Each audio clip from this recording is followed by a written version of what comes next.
كل مرة تحطي فيها اي شادو تتعبي عليه وفجأة تفتحين عيونك، وين راح تعبي؟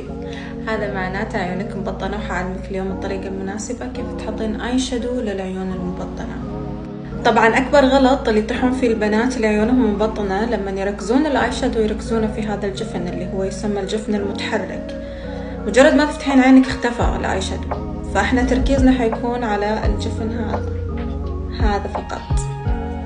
طبعا اول خطوة حنستخدم الكونسيلر ونحطه على كامل الجفن علشان نركز الوان الاي شادو وندمجه تماما. بعد ما دمجت الكونسيلر هحط بودرة شفافة على كامل الجفن عشان الكونسيلر ما يخطط معاي. هبدأ بعدها بالاي شادو.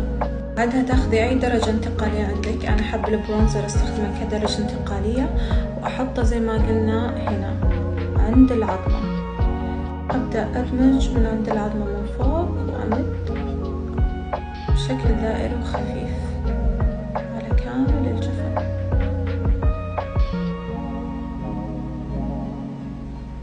وازيد اللون حبة حبة ولين ما اوصل للدرجة اللي تناسبني.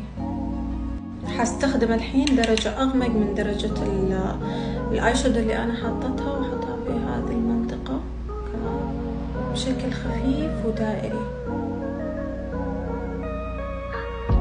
بهذا الشكل.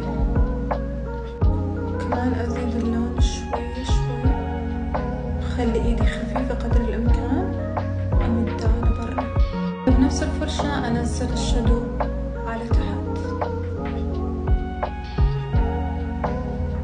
بهذه الطريقة. بستخدم فرشة صغيرة وبحط هنا تحت العين بنفس البرونزر اللي حطيته اول شي. اخذ بعدها اللون الغامق واحطه على خط الرموش وامده شوي بعدها احط مسكارا على كامل الرموش. بنات شوفوا الفرق، هنا الاي شادو مسحوب باين واضح، هنا ولا كأني مسوي شيء، تعبانة على الفاضي عليه.